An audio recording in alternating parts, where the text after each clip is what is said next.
Hello guys, so welcome back to my YouTube channel. ගොඩක් ආදරෙන් මගේ Mr. and Mrs. V channel එකට ඔයාලව එකතු කර ගන්නවා. ඉතින් අද දවස මට ගොඩාක් විශේෂයි. මගේ මේ විශේෂ දවසේ මම උදේ ඇහැරෙන්නත් කලින්ම මාව පුදුම කරන්නත් එක්ක උදේම අපේ අම්මයි තාත්තයි ඇවිල්ලා තිබුණා.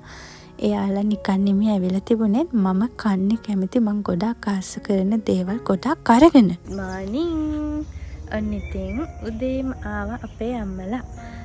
මම නැගිට්ටෙත් එයා නිසාම තමයි. මේ ඉතින් අද අපේ ෆස්ට් වෙඩින් ඇනිවර්සරි එක යනවා. ඉතින් ඒ දවස අනිත් දවස් වලට වඩා ටිකක් විශේෂ විදිහට ගත කරන්න හිතුවා. අපි බලමු අද දවසේ අපි මොනවද කරන්න කියලා. මේ vlog එකත් එක්ක දිගටම ඉන්න. මම ඔයාලා නිසාම vlog එකක් ගේන්න හිතුවේ.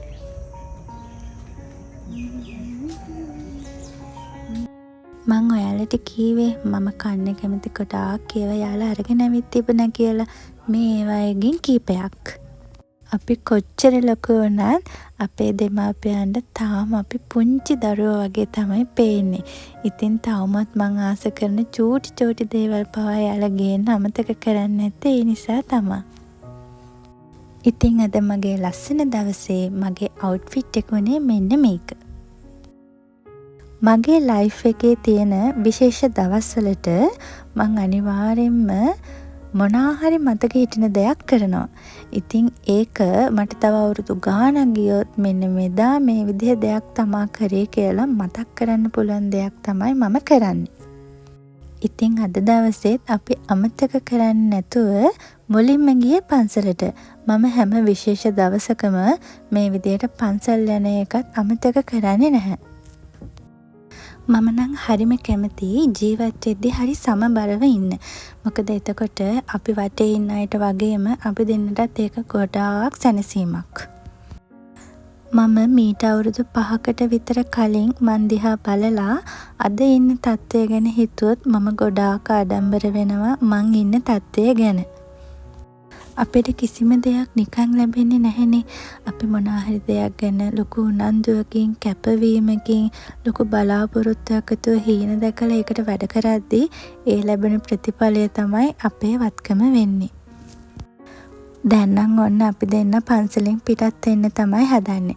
අද දවසේ ඉස්සරහට එන පැය කීපේ අපි දෙන්න විශේෂ වැඩ කීපයක්ම යොදාගෙන ඉන්නවා. ඉතින් ඒ දේවල් ඔයත් එක්ක ෂෙයා කරගන්න අමතක කරන්නේ නැහැ. ඉතින් vlog එකත් එක්ක අනිවාර්යෙන් මේ නිසා ඔයාලා ඉන්න ඕනේ. අපි දෙන්න ඉතින් ඕන දෙයකට ඔට්ටුයිනේ. මගදී ඉසුට ලැවරිය කන්න හිතලා අපි පොඩි කඩේකින් නතර කළා ලැවරිය කන්න. ඒ කාලේ ඉවර වෙලා අපි ආපු තැන ඔයාලට පේනවනේ.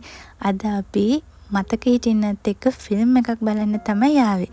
මේ මං ඉසුත් එක්ක ෆිල්ම් එකක් බලන්න ඉන්න 3 වෙනි වතාව. අද තියටර් හෝල් එකේ නම් ලොකු ක්‍රවුඩ් එකක් හිටියේ නැහැ. අපි ආපු වෙලාවට අපිට බලන්න තිබුණේ The Father කියන ෆිල්ම් එක. මේක අනිත් ෆිල්ම් වලට වඩා ටිකක් වෙනස්. මේක මීට අවුරුදු ගානකට කලින් සත්‍ය කතාවක් ඇතුලේ නිර්මාණය වෙච්ච ෆිල්ම් එකක් කියලා තමයි කිව්වේ. පැය කිහිපයකට පස්සේ අපි ෆිල්ම් එක බලලා එළියට ආවා. අපි එන වෙලාවේ ක්‍රවුඩ් එක ගොඩක් හිටියේ නැති වුණාට ඊළඟ ෆිල්ම් එක බලන්න නම් ගොඩක් කට්ටිය ඇවිල්ලා හිටියා. ඔන්න ඊළඟට නම් අපි ආවේ පීපල්ස් බැංක් එකේ ATM එකකට. බැංක් එකට යන්න උවමනාවක් තියෙනවා. ඒ නිසා ATM එකෙන් සල්ලි අරගෙනම යන්න තමයි හිතුවේ. මම මෙහෙම වීඩියෝ කරනකොට නම් මේ වටපිටාව ඉන්න කට්ටිය ඕගාලා මන් දිහා බලනවා. anyway ඉතින් මම vlog එකක් ගේන්න ඕනේනේ. ඒ හින්දා මම වීඩියෝ එක දිගටම කරගෙන ගියා. බැංක් එකේ වැඩ ටික සේරම ඉවර කරගෙන ඊළඟට අපි අපේ ගෙදර යන්න අමතක කරේ නැහැ.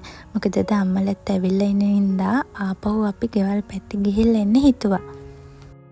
මම ගෙදර එනවා කීව නිසා තාත්තා මතක් කරලා මම කන්න කැමති පැටිස් ගෙනල්ලා තිබුණා. අපි ඉතින් ඒවත් කාලා තේ එකකුත් බීලා ඊළඟ වැඩේට තමයි රෙඩි වෙන්නේ. අපේ පවුලේ අපි කට්ටිය ඔක්කොම එකතු වෙන තැන හරිම ජොලි. විශේෂයෙන්ම අම්මයි තාත්තයි සෙට් වුණාම එයාලා කියන කතා වලට එයාලා කරන වැඩවල වලට පාළුවක් ඉතින් දැනෙන්නෙම නැහැ. මම ඉසුයි අද දවසේ කරන්න ඉන්න ලොකුම වැඩේට අපි හිතුවා අම්මලාවත් සහභාගී කරවගත්තා නම් හොඳයි කියලා. ඉතින් අපි ඔක්කොම රෙඩි වුණා ඒකට යන්න. පොඩි දුරක් යන්න ඕනේ. මොකද අපි එතනට ගිහිල්ලා ඒ බඩු ටික ඕඩර් කරලා ගන්න ඕනේ නිසා. ඔයාලට මම කලින් මගේ වීඩියෝ එකක පෙන්නුවානේ මගේ ඉයර් ප්ලෑනර් බුක් එකක් ගැන.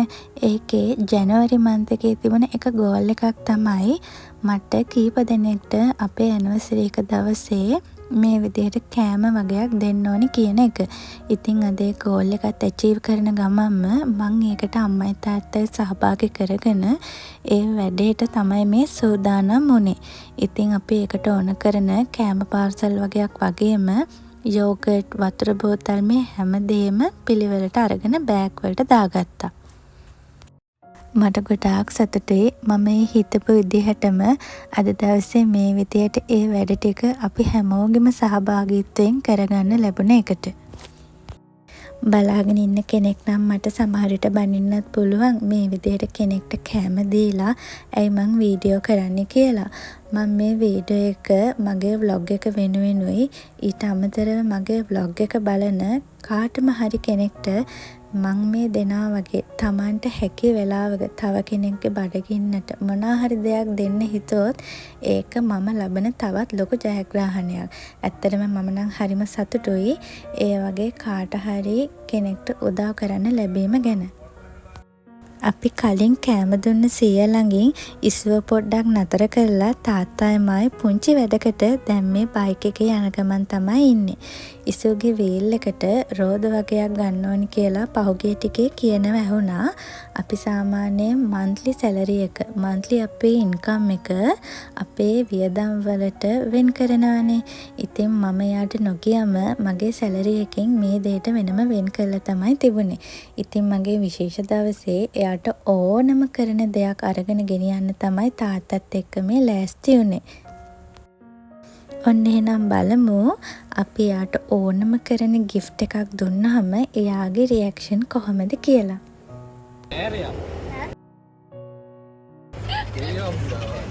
එයා ගොඩාක් කැමති වුණා එයාට ලැබුණ තෑග්ගට. ඉතින් මටත් හරි සතුටුයි ඒක මේ වෙලාවේ එයාට ඕනම කරපු දෙයක් නිසා. ඊළඟට අපි ආවා අපේ අම්මටයි තාත්තටයි මේ වෙද්දි බඩගිනිත් වැඩිනේ. ඒ හින්දා මණ්ඩියට මම ඊට කලින් vlog එකේ මගේ සෝලෝ vlog එකේ නම් මණ්ඩියට ආවා. නමුත් අම්මයි තාත්තා ඉසු කවුරුත් ඇවිල්ලා හිටපු නැති නිසා අපි ආපහු ආවා මණ්ඩියට. මේ පාර නම් අපි කෑවේ රයිස් ඇන් කරි. අද දවසේ අපේ ලන්ච් එක නම් අපේ තාත්තා ගානින් තමයි ලැබුණේ. මගේ මේ වගේ වැඩවල් වලට තාත්තත් ගොඩාක් උදව් කරනවා. මට රෝද ගන්නත් තාත්තා තමයි ගොඩාක් සපෝට් කරේ. මොකද එයා ඒව ගැන හොඳට දන්නවා. ඉතින් අද ලන්ච් එකත් එයා ගානෙම හම්බුණා අපිට. අපි කෑම දුන්න හැම කෙනෙක්ම අපිට වගේම අපේ දෙමාපියන්ටත් ගොඩාක් ආශිර්වාද කරා. ඉතින් ඒව තමයි අපේ ජීවිතයට ලැබෙන බ්ලෙසිංස්. ඉතින් අපි හිතන්නේ නැති වෙලාවට හිතන්නේ නැති කෙනෙක් අපිට බ්ලෙසිංස් කරනවා කියන්නේ ඒක ඇත්තටම හරිම ෂොක්. මේක මගේ ඉසුවගේ රික්වෙස්ට් එකක්. එයා කිරි පැණි කන්න හරි කැමතියි. මම නම් ලොකු කැමැත්තක් නැහැ. ඒ වුණාට යන හරිම කැමති. ඉතින් අපේ අම්මා මල් පැල වගයක් ගන්න තැනක නැවතුනාම ඊට එහා පැත්තේ තිබුණ හයිලන්ඩ් ෂොප් එකකින් මම හයිලන්ඩ් කිරි එකකුයි අම්මලාට තාත්තලාට කිරි පැණි ගත්තා. අපි දෙන්න ගොඩක් අවබෝධයෙන් තමයි ජීවත් වෙන්නේ. හැබැයි අපි දෙන්න අතර රණ්ඩු නැතුවම නෙමෙයි. රිලේෂන්ෂිප් එකක් ඇතුලේ කොහොමත් සමහර තැන් එනවා විවිධ මත අනුව ගැටුම් ඇති වෙන. නමුත් අපි අවබෝධයෙන් ඉන්නකොට ඒවා ඉක්මනින් විසඳගෙන ඉස්සරහට යන්න පුළුවන්. අපි එහෙම තමයි ජීවත් වෙන්න ඕනි.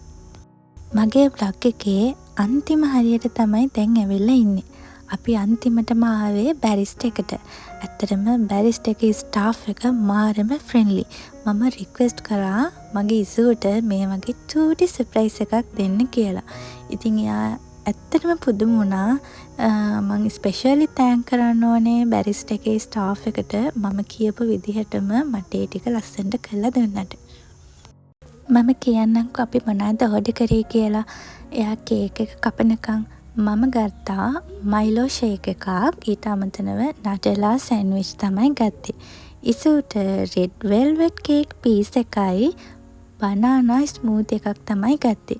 එයා ඒ දෙකට තමයි කැමති වුණේ. අද අපේ පළවෙනිම වෙඩින් ඇනිවර්සරි එක මේ විදියට ලස්සනට අපිට එන්ජොයි කරන්න පුළුවන් වුණා. ඉතින් අපිට උදව් කරපු හැම කෙනෙක්ටම මම මේ වෙලාවෙදි ගොඩාක් ස්තුතිවන්ත වෙනවා. ඊට පස්සේ මම මෙන්න මේ වගේ චූටි මෙසේජ් එකක් ලියලා චිට් එකක් එයාට දුන්නා. මට හිතුණා කියනවට වඩා එහෙම කරොත් එයාට ඒක ෆීල් වෙනවා වැඩි කියලා. ඔන්න අද දවසේ තියෙන විශේෂම වැඩේ තමයි ඊළඟට මේ වෙන්නේ. එයාට ඇස් දෙක වහගන්න කියලා මම පොඩි ගිෆ්ට් එකක් එයාගේ ළඟින් තිබ්බා. ඔන්න දැන් තමයි එයා ඒක දැක්කේ. මං ගොඩක් ආසාවෙන් ගත්ත ගිෆ්ට් එකක් ඒක. ඉතින් එයා ඒකට කොච්චර ආස වුණාද කිව්වොත් විනාඩි ගාණක් යනකම් එයා සද්ද නැතුව ඉඳලා අන්තිමට ඇස් දෙකේ කඳුළු පුරවගෙන හිටියා. මට කොච්චර සතුටුද කිව්වොත් වයිෆ් කෙනෙක් විදිහට මට ගොඩාක් සතුටුයි එයාට වටින තෑග්ගක් දෙන්න පුළුවන් වුණ එකට. මං එයාට දුන්නේ ලස්සන ඇංක පෙන්ඩන්ට් එකක්. එයා ඒකට ගොඩාක් කැමති වුණා. ඉතින් මගේ බලකිරීම මත දැම්මම එයා ඒක එයාගේ කරට දාගත්තා. අන්ඩර්ස්ටෑන්ඩින් පාර්ට්නර් කෙනෙක් කියන්නේ ජීවිතයට ලැබෙන ලොකුම ලොකු ගිෆ්ට් එකක්. ඉතින් අපි අවුරුද්දක් පුරාවටම දුක සතුට හැමදේම බෙදාගෙන ෂෙයා කරගෙන මේ ගමන ආවා වගේම තව ගොඩාක් දුර අපිට යන්න තියෙනවා. ඉතින් අපි දෙන්නගේ goals, future plans හැමදේම නිදහසේ මේ විදියට කතා කරන ගමන් අද දවස අපි සතුටින් ගත කරා. ගොඩාක් ස්තුතියි මගේ vlog එක බලපු ඔයාලා හැමෝටම. අලුතින් ආපු යාළුවෙක් නම් අනිවාර්යයෙන්ම subscribe කරන්න අපේ channel එක. අදට මම ගිහිල්ලා එන්නම්. එහෙනම් ඔයාලා හැමෝටම bye.